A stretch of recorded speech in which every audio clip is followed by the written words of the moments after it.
Hello दोस्तों, नमस्ते या नमस्कार, जय माता दी, राधे राधे, हर हर महादेव। आज हम बात करने वाले हैं पावर ऑफ टीम वर्क।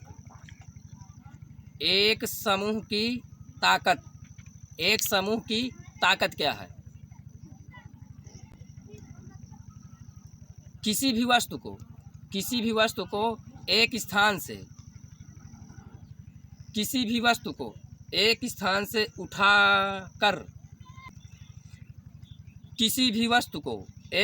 से उठाकर दूसरे स्थान तक ले जाने में जो हमारी ऊर्जा खपत होती है उसे ही हम पावर कहते हैं। पावर कितने प्रकार की होती है? एक सही दिशा और एक गलत दिशा। अब आप सोचेंगे कि इसमें छोटा सा दिखा दिया एक्सपेरिमेंट के लिए, तो इसमें ऊर्जा क्या लग रही है? ताकत।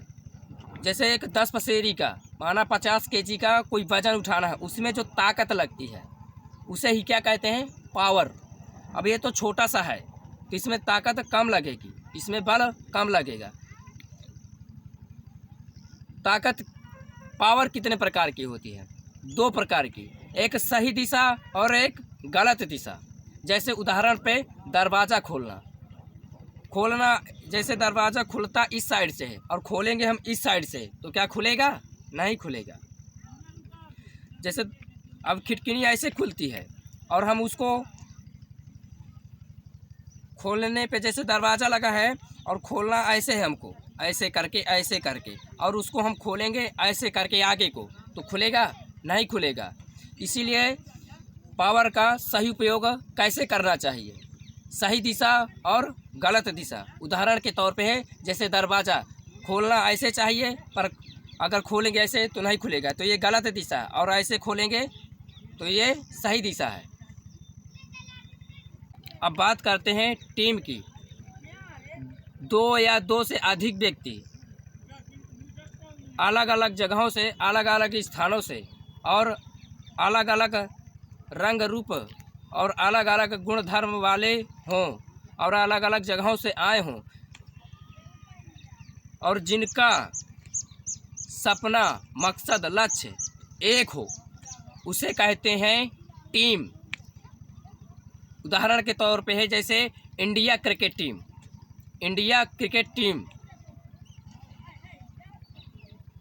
देखो, इंडिया क्रिकेट टीम में उदाहरण के तौर पे है, देखो अलग अलग जगहों से सभी लोग आते हैं। कोई हिंदू है, कोई मुस्लिम है, कोई सिख है, कोई ईसाई है। इसमें जाति वाति से कोई मतलब नहीं है।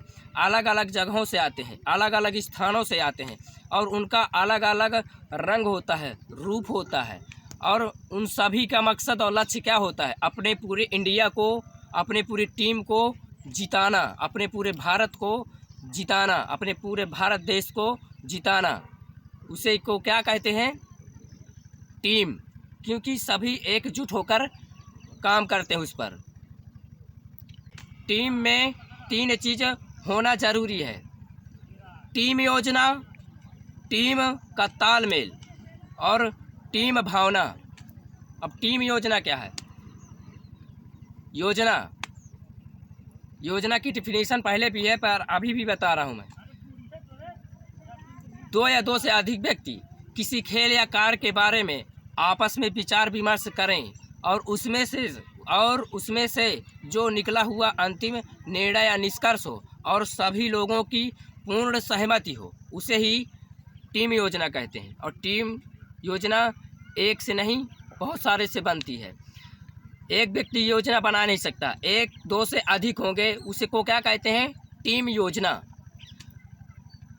अब बात करते हैं टीम का तालमेल। टीम तालमेल क्या है? टीम तालमेल 2 या 2 से अधिक व्यक्ति किसी खेल या कार्य के बारे में कदम से कदम और कंधे से कंधे और हाथ से हाथ मिलाकर एक साथ चलना ही टीम तालमेल कहलाता है। टीम तालमेल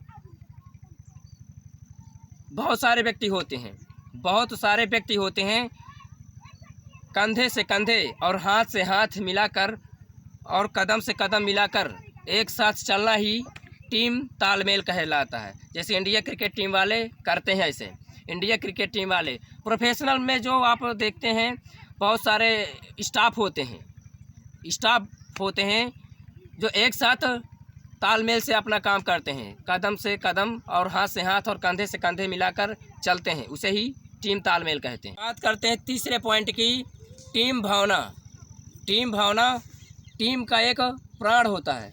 जैसे किसी खेल या कार्य के बारे में खुद के बारे में ना सोचकर पूरी टीम के बारे में सोचते हैं, उसे ही टीम भावना कहते हैं। टीम भावना में 3 कारण हैं। पहला प्रोफेशनल, दूसरा है कल्चर या संस्कृति कारण, और तीसरा है इमोशनल। प्रोफेशनल किसे कहते हैं? जैसे 2 या 2 से अधिक व्यक्ति किसी खेल या कार्य के बारे में तथा ड्रेस कोड के साथ और जिसमें मान सम्मान, इज्जत, शोहरत, धन दौलत आदि की प्राप्ति हो और जिसमें नियम और कानून के दायरे में रहकर किया गया कार्य हो, उसे ही प्रोफेशनल कहते हैं। प्रोफेशनल 2 प्रकार के होते हैं। पहला ये डिफिनीशन हो ये प्रोफेशनल, दूसरा है नॉन प्रोफेशनल। यही जिसमें नियम कानून ड्रेस कोड ना हो, जैसे गांव घर का देहाती चड्ढा छाप मैच, कोई भी आ रहा है कोई भी घुस जा रहा है, उसे क्या कहते हैं? Non professional.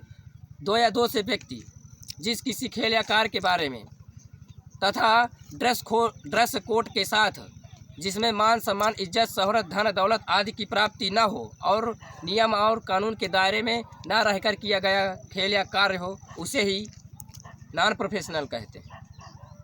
दूसरा है कल्चर या संस्कृति कारण। कल्चर या संस्कृति कारण क्या है? पीढ़ी दर पीढ़ी चली आई परंपरा को ही संस्कृति या कल्चर कहते हैं। उदाहरण है इसका, जैसे एक छोटा सा बच्चा होता है, उसको आप जैसे ढालोगे वो वैसा ही बनेगा। जैसे उसको बताया जाता है कि भैया अपने से बड़ों को क्या करना चाहिए, नमस्ते, सीताराम, राधे राधे, जय माता दी, उसको वैसा ही वो बड़े में आगे चल के बनता चला जाएगा। अब दूसरे को एक निगेटिव सोच, निगेटिव ऊर्जा, निगेटिव भाषा सिखाएंगे, वो उस माहौल के अनुसार वैसा ही सीखेगा। ये कल्चर और संस्कृति है। तीसरा है इमोशनल कारण। कोई भी इंसान किसी खेल या कार्य को मन या सच्चे दिल से करता हो और उस खेल या कार्य में बाद में असफल होना ही उसको क्या कहते हैं? इमोशनल, उसमें प्रभावित हो जाता है। उदाहरण के तौर पे है खेल या कार्य, कोई भी नौकरी पेशा है, जैसे एक सरकारी नौकरी 1 से लेकर intermediate, high school, intermediate, degree, PhD, हर पूरी डिग्री पूर्ण कर लेता है और बाद में सरकारी जॉब के लिए, सरकारी नौकरी के लिए फॉर्म भरता है। बाद में वह असफल हो जाता है तो वह अपने पूरे किए हुए कर्म पर इमोशनल होता है, दुखित होता है। इसको ही इमोशनल कहते हैं। इमोशनल कितने प्रकार के होते हैं? इमोशनल 2 प्रकार के होते हैं। पहला सुख इमोशनल, दूसरा है दुख इमोशनल। सुख और दुख इमोशनल। सुख इमोशनल, जैसे कि कोई व्यक्ति जॉब में सफल हो जाता है या किसी कार्य में सफल हो जाता है तो उसके अंदर एक भाव उत्पन्न होता है, इमोशनल होता है कि वह सुखी अंदर से उसका चेहरा जो हाव भाव होता है वह सुख की दृष्टि दिखाई देती है उसकी। और जो नहीं असफल हो जाता है वह दुखित होता है। तो एक सुख और दुख है। ये क्या है? इमोशनल, जो अंदर से आनंद अनुभव करे किसी खेल या कार्य के बारे में, पेशा या किसी भी नौकरी पेशा के बारे में, पैसा से लेकर, उसे सुख इमोशनल कहते हैं। जिसमें पैसा धन दौलत हो और जिसमें किसी कार्य में असफल हो, क्योंकि पूरा कार्य जो खेल है ना, सब धन की तरफ ही जा रहा है, महालक्ष्मी की तरफ ही जा रहा है। दुख इमोशनल में पैसा रुपए जब नहीं मिलता है तो दिमाग खराब हो जाता है, क्योंकि थोड़ा बहुत अज्ञानवश इमोशनल हो जाता है, क्योंकि उसके पास पैसा रुपए नहीं है तो वो अपने आप को सेटिस्फाइड नहीं कर पाता या संतुष्टि नहीं कर पाता। जिसके पास थोड़ा बहुत ज्ञान होता है, या भगवत की भगवत्ता का ज्ञान होता है तो अपने आप को कंट्रोल रखता है। कंट्रोलिंग के नहीं, जो है सो बहुत है। अब टीम में क्या क्या होना चाहिए, टीम में क्या क्या होना चाहिए? पॉजिटिव सोच, पॉजिटिव विश्वास, पॉजिटिव एनर्जी, पॉजिटिव एटीट्यूड और हंसता मुस्कुराता हुआ चेहरा और पॉजिटिव कैलकुलेशन, पॉजिटिव डिस्कशन। दूसरा, टीम में क्या क्या नहीं होना चाहिए, यही निगेटिव सोच, निगेटिव विश्वास, निगेटिव एनर्जी, निगेटिव एटीट्यूड और मुरझाया हुआ चेहरा और निगेटिव डिस्कशन, निगेटिव कैलकुलेशन। इनका अर्थ है सकारात्मक सोच, सकारात्मक थिंकिंग या सकारात्मक सोच, सकारात्मक विश्वास, सकारात्मक ऊर्जा, सकारात्मक सभी लोगों से पूर्ण दृष्टि से व्यवहार करना और हंसता मुस्कुराता हुआ चेहरा और सकारात्मक निर्णय, सही निर्णय और सकारात्मक सभी को गिनना या सभी लोगों की गणना करना। ये नहीं कि 11 है तो 13 गिनती बताए। इसी में टीम में जो इसी में टीम में क्या क्या नहीं होना चाहिए, हिंदी में इसका अर्थ बताता हूँ। नकारात्मक सोच, जो गलत ना सोचा जाए। नकारात्मक विश्वास, जिसमें किसी पर विश्वास हो और उस पर हम विश्वासघात करें। नकारात्मक ऊर्जा, अब टीम में हमें काम करना है, वहाँ पर हम खिलवाड़ करें और अपनी ताकत का गलत उपयोग करें, ये गलत है। नकारात्मक व्यवहार, हमको एक बराबर सभी से, अपने टीम से, अपने सभी लोगों से एक बराबर व्यवहार करना है और ये नहीं कि गलत व्यवहार करें। नकारात्मक व्यवहार में क्या होता है कि हम लोगों से बुरा प्रभाव या बुरा व्यवहार करें, किसी को गलत कहें, एक को अच्छा सामान दें, एक को गलत दें, ये गलत व्यवहार है। और इसमें मुरझाया हुआ चेहरा, निगेटिव फेस में क्या होता है, मुरझाया हुआ चेहरा रहता है। नकारात्मक निगेटिव कैलकुलेशन, नकारात्मक गणना, जिसमें गिनती गिनी जाती है 12 तो आप बताते हैं 14, 15। इसमें निगेटिव डिस्कशन, जिसमें सही निर्णय हो, पर ना निगेटिव डिस्कशन में क्या होता है, नकारात्मक निर्णय। इसमें सही निर्णय लेना चाहिए पर वहाँ पर लोग गलत निर्णय ले लेते हैं। तो दोस्तों धन्यवाद, आपने हमारे वीडियो को बहुत सपोर्ट किया और अभी तक हमारे चैनल को लाइक, कमेंट और सब्सक्राइब नहीं किया है तो ज़रूर कर लेना दोस्तों, ताकि ऐसी मोटिवेशन की नोटिफिकेशन आपको जल्द ही प्राप्त होती रहें। जय हिंद, जय भारत।